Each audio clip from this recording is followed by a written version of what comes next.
Okay, so today we want to have a look at the graphs of circles. Okay, so we want to start with the most basic circle. I'm going to give you the equation of that circle. So the most basic circle is a circle with its centre at the origin and a radius, I'm sorry, there's some words missing here, and a radius of 1 unit. So centre at the origin, radius of 1. Okay, that is the most basic simple circle. So in the same way that all our other functions we look at, what does the graph of y equals x squared look like, the most basic parabola, then let's apply transformations for that to that. What does the most basic hyperbola look like, 1 on x, y equals 1 on x, then let's apply transformations to that. We also want to start from the most basic circle, and I'm going to tell you that the equation of this most basic circle is x squared plus y squared equals 1. Now it's quite a different format of a circle, of an equation. Normally we have equations with y as the subject, and we can rewrite this as with y as the subject, and we're actually going to need to do that in order to apply what we know about transformations to this particular graph. Okay, so we're going to need to do that. We'll do that in a second. The reason we don't traditionally write this equation with y as a subject is because you'll see that when we do that, it looks a bit ugly and it's sort of quite complicated. This graph type, compared to all the other graphs we've looked at so far, this is actually not a function. So we wouldn't technically use function notation here. I'm going to use what we know about function notation to apply our transformations, but technically it doesn't apply here. We'll talk a lot more about functions versus relations in our next topic.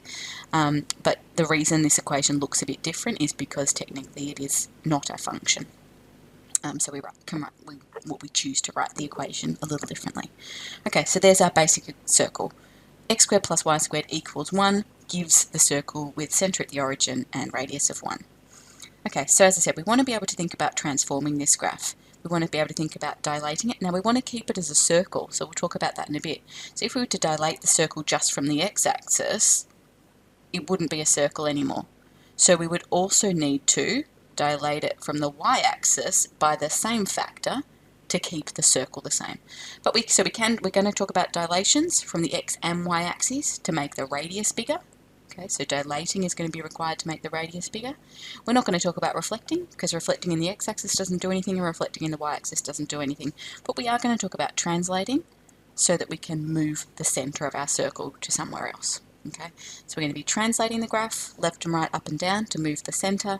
We're going to be dilating from both the x and y axes by the same factor so that we can make the radius bigger. So we want to have a look at that. So before we can apply those transformations as we know them, we need to make y the subject.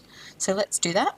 So we have y squared equals 1 minus x squared, and then y equals the positive or negative square root of 1 minus x squared. And that's really why we don't write this as y as the subject, because we get this plus minus root. It's neater to write it as x squared plus y squared equals 1. It does mean, though, that because we write it in a non-traditional form, the way that our transformations appear in the equation, they look different, but what I want to show you is they're actually still following all the same rules we've established over all our other graph types over the last few lessons. So what we get here when we write the equation in this way is actually two separate functions. So I said to you the circle as a whole is not a function, but it can be divided into these two separate functions. This one is y equals positive square root of 1 minus x squared, and this one is y equals the negative square root of 1 minus x squared. And that makes sense as well, because we know that when we stick a negative in front of a function, we reflect in the x-axis, which is exactly what we're seeing here. So the positive square root gives the top half of the circle, the semicircle, so it's a semicircle, and the negative square root reflects that in the x-axis and gives the bottom half of the circle, so also a semicircle. And combining those two things together and rearranging, we can write as x squared plus y squared equals 1, and we've got the entire circle by doing that. We'll talk more about equations of semicircles in the next video. But you've seen two semicircles to start with. So the equation of the basic circle could also be written as y equals plus or minus square root of 1 minus x squared. So as I said, to change the radius of the circle, we're going to need to, if we want to change it from 1, which is what it is currently, to r, a more generic radius, we would need to apply two dilations. Dilation from the x-axis by a factor of r, which means multiplying the whole function by r, and a dilation from the y-axis also by a factor of r, which means inside the function multiplying x by 1 over r. So we get x divided by r. Okay, and so together we're going to take y equals f of x and we're going to turn it into r times f of x over r. Okay, so thinking about the fact that our original function is y equals plus or minus square root of 1 minus x squared, and we're now going to make it r times that, and we're going to replace all the x's with x over r's. So we're going to have r times plus or minus. Careful how you write that. It's not r plus or minus, it's r multiplied by plus or minus 1. So actually it's just plus or minus r. We'll write that in a minute. And then we've got square root of 1 minus, and we're replacing the x with x over r for the dilation from the y-axis by a factor of r. Okay, I'm going to take this back to my more traditional circle form because this is pretty ugly. First of all, let's just be clear about the fact that this is plus or minus r. Okay, let's divide both sides by r. So I'm going to have, well actually, yeah, okay. So let's divide both sides by r. So we're going to have y over r equals plus or minus square root of 1 minus x over r all squared. And then we're going to square both sides. We're just going to get rid of the plus or minus on the right hand side. So we're going to have y over r all squared equals 1 minus x over r all squared. Okay, so I'm going to add, so we're going to have x over r all squared plus y over r all squared equals 1. Now we could leave it like that, but that's actually not the traditional way that we would write it. Let's think about what we've got here. This is x squared over r squared plus this is y squared over r squared, and this is still 1. So if I multiply this whole equation by r squared, I'm going to get x squared plus y squared equals r squared. So dilating from the x-axis by a factor of r and from the y-axis by a factor of r, we end up with this equation for a circle, which is now the circle which did have its centre at 0, 0 and a radius of 1. We've now dilated it. It's still got the centre at 0, 0, but it now has a radius of r. So x squared plus y squared equals r squared is a circle with its centre at the origin and a radius of r. So for example, if we had x squared plus y squared equals 4, that would be the circle with the centre at the origin and a radius of 2. Okay. Alright, let's look at how we move the centre, and then we'll put those two things together so we can think about circles with centres not at the origin and with radius other than 1. Okay, so to change the centre of the circle from 0, 0 to hk, we would need to translate to the right by h units, which means f of x becomes f of x minus h, and translate up by k units, which means f of x becomes f of x plus k. Okay, so again, thinking about our circle is the positive and negative square root of 1 minus x squared. Okay, so we want to apply those transformations. So f of x minus h, we're going to replace the x with x minus h. So plus or minus square root of 1 minus x minus h all squared. And then adding on k for our translation up by k. Now again, this isn't the most traditional format that we would write a circle in, although that is a circle with a radius of 1 and centre at hk. But let's rearrange it back to the sort of more traditional circle form. So I'm going to take away k from both sides. So I get y minus k is plus or minus square root of 1 minus x minus h squared. I'm going to square both sides, which will get rid of that plus or minus. Sorry, so it's y minus k all squared equals 1 minus x minus h all squared.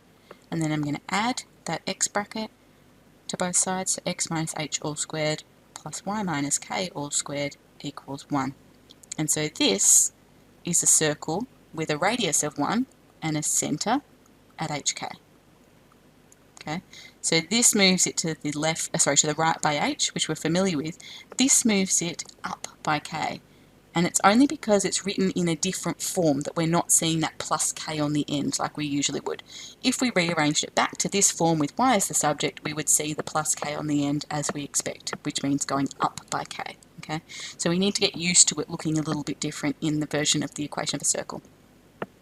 So therefore, the most general equation of a circle is this: x minus h all squared plus x minus, sorry, that should be y.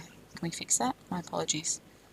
So x minus h all squared plus y minus k all squared equals r squared. Centre at hk and a radius of r. Okay, so let's sketch some graphs now that we've got our general equation of a circle. So we know x squared plus y squared equals r squared is centre at 0, 0, radius of r. We know x minus h all squared plus y minus k all squared equals r squared is centre at hk, radius of r. Okay.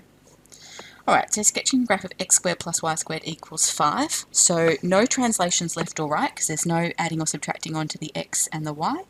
But we've got to change to the radius. So let's think about this as being x squared plus y squared equals root 5 squared. And so we've got centre at 0, 0, and we've got radius of root 5. Sorry, don't know why I wrote that in brackets. Radius of root 5. Okay, so let's draw our graph. So centre at the origin, so we'll draw nice central axes. Drawing in your circle. Drawing circles are quite hard, to be honest.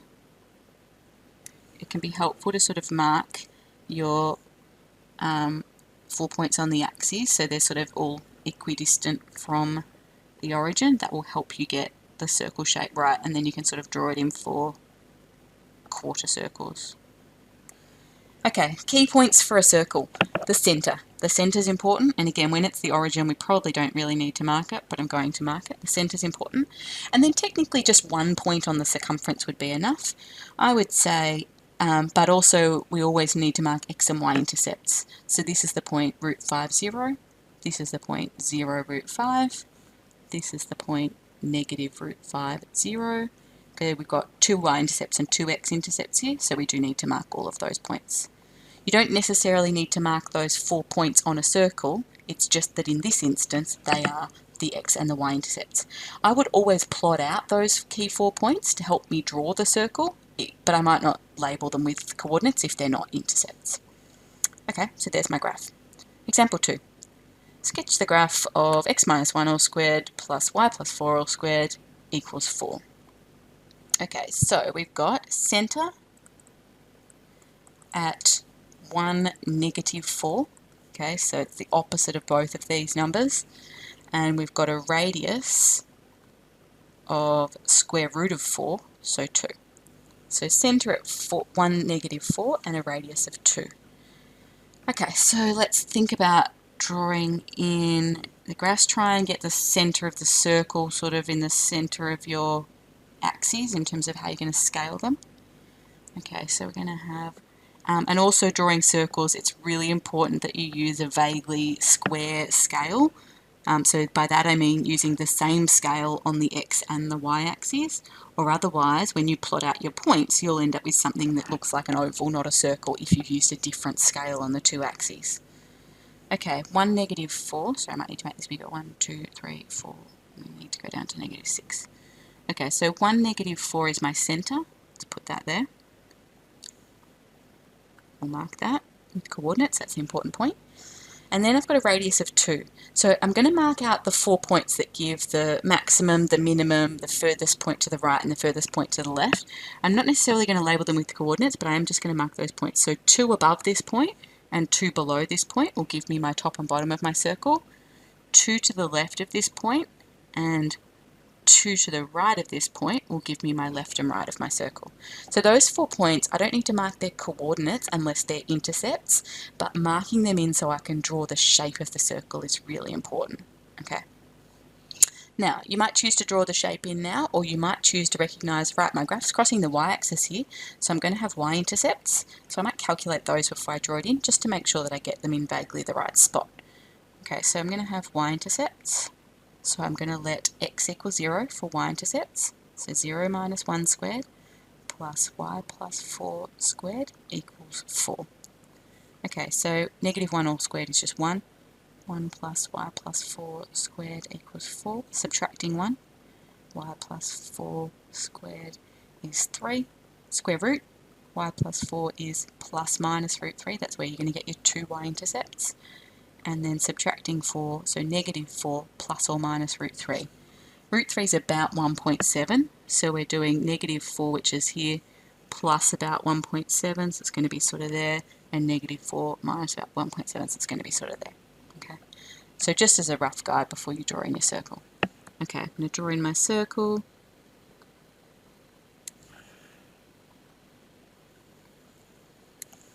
By sort of drawing 4 quarter circles that go through these 4 points. Important points to label: centre, which I've already got labelled, and intercepts. So this is 0, negative 4, minus root 3, and this intercept is 0, negative 4, plus root 3. Okay, and the centre. The other 4 points, you can label them if you need to, but they're not necessary. Minimum amount of information needed is centre and 1 point on the circumference, but convention always marking all x-intercepts. So we've already got centre plus 2 points on the circumference. We don't need any further points. Okay, number 3. Sketch x squared plus y minus 3 all squared equals 16. Okay, so we need to think about the fact that there's no translation to the left or right here. So there's no adding or subtracting onto the x, but there is a translation up by 3. Careful about the y ones. I know we're not used to thinking of them backwards. So up by 3. So we've gone not left or right, up by 3. So that means that the centre is at 0, 3. Okay, you could think about this equation if you want as x minus 0 squared plus y minus 3 squared equals 4 squared. Okay, so centre at 0, 3, radius is going to be 4. Square root of 16, which is 4. Okay, so again, let's think about plotting it out. Let's try and put 0, 3 roughly in the centre of what we're going to draw.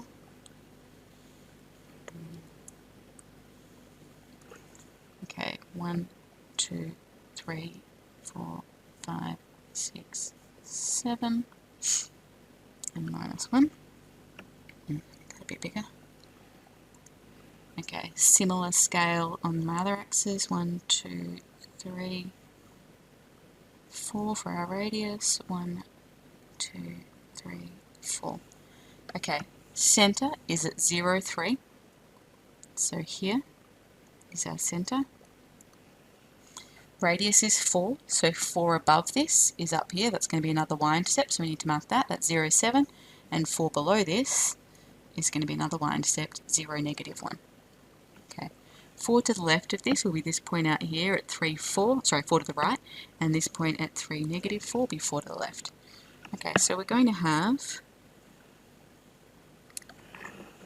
this. Now, before I draw in my bottom half, I'm going to be crossing the x-axis there. I'm just going to calculate as x-intercepts just to make sure I get them vaguely in the right place. So my x-intercepts, we let y equal 0.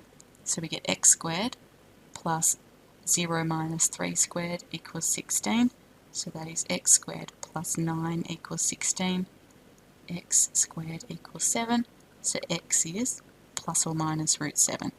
So root 9 would be 3, root 4 would be 2, so root 7 is somewhere between 2 and 3. So just making sure that you are going to hit in the right place.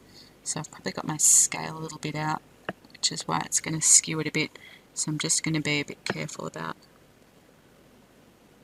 Need it to sort of come in there between 2 and 3. And then make sure this point hits sort of roughly the same place on the other side. Alright, so this is root 7, 0, and this is negative root 7, 0. So x-intercept's marked, y-intercept marked, and centre. That happens to mean we need 5 points marked in this instance, and so we've got all 5 points. Give the rule for a circle with a radius of 5 and a centre 3, negative 7. Okay, well, thinking about my general rule for a circle, x minus h squared plus y minus k squared equals r squared. We've essentially been given h, this is k, and this is r. Okay. So it's very easy to write down the equation of the circle. X minus 3 squared plus y minus 7, so plus 7 squared equals 5 squared, which is 25. Okay, last example here. Oh no, sorry, we've got 2 more. Find the radius and the coordinates of the centre of the circle with the equation. Okay, so I want to be clear about, in order to be able to see the centre and the radius, we need x plus or minus a number, squared plus y, plus or minus, has to be plus in the middle, a number, squared equals a number. Okay, that's what we need.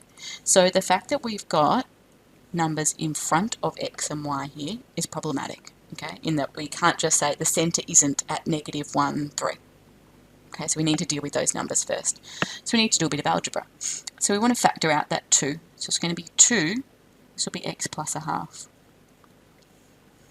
And then this is 2, and then this is y minus 3 on 2, all squared. Sorry, the whole thing squared. And that equals 24. Okay, so now we want to get those 2's out of the squared. So squaring 2 is 4 times x plus half all squared. And this is also 4 times y minus 3 on 2 all squared equals 24. Okay, we're still not in this form. We've got these 4's in the way. So we're going to divide both sides of the equation by 4, and we get x plus a half all squared plus y minus 3 on 2 all squared equals 6. And so we have a centre at -1/2 positive 3 on 2, and we have a radius equal to the square root of 6. Okay, so you might need to adjust your equation slightly before you can read off the centre and the radius. Okay, think really carefully about that general form. X plus or minus something all squared plus y plus or minus something all squared equals a number. And if you haven't got that, you need to manipulate it first. Okay, last example here. State the radius and coordinates of the centre of the circle with this equation. Now, this isn't written in our familiar circle form at all. Okay, so thinking about, we need, again, x, plus or minus a number, so let's just go with our standard form, x minus h plus y minus k all squared equals r squared. That's what we need. This doesn't look anything like that. So what we want to think about, though, is that these are perfect squares. So we need to create perfect squares. And we do that by completing the square. Okay, so completing the square is going to be an important technique with our circles. Okay, so we need to create a perfect square involving x terms and a separate perfect square involving y terms. So we want to think about just reordering what we've got here to have all our x terms first, So we're going to have x squared minus 6x. I'm going to leave some space there to make the perfect square for x. Then I'm going to have my y terms, so we've got plus y squared plus 4y. I'm going to leave some space there to make my perfect square with y. And that 9, I'm just going to stick that on the other side for now and worry about that later. Okay, I'm just going to move this down so I've got some room to write. Okay, so let's think about the perfect square involving x. Okay, so we know completing the square, we want to take the coefficient of x, halve it and square it. Half of -6 is -3, and squaring that is plus 9. So we need to have plus 9 there. Now we've talked about 2 different ways that we can do this. We also might choose to subtract 9 so that we're not adding in 0, but because we have an equation here, we have another option. I've added 9 to the left-hand side of the equation, so if I also add 9 to the right-hand side of the equation, everything is balanced and I haven't actually changed the equation. Okay, if we think about the y terms, again, halving and squaring the coefficient of y, half of 4 is 2, squaring that is 4. So we need to add 4 to make the perfect square there. And then to keep the equation balanced, so I haven't actually changed the equation, if I add 4 to the right-hand side, I'm still okay. Alright, so then let's have a look at these perfect squares. X squared minus 6x plus 9 is x minus 3 all squared. Remember, halve that number to get the number in the brackets. And then we have plus, and then our y perfect square is y plus 2, half of that, all squared. And then on the right hand side, -9 plus 9 is 0, plus 4, we've got 4. Okay, so now we can see we've got our standard circle form. So the centre is 3, -2, and the radius is the square root of 4, which is 2. Okay, so you might need to use completing the square to get your equation of a circle into that form so that you can see the centre and the radius. Okay, here is some questions to do on circles.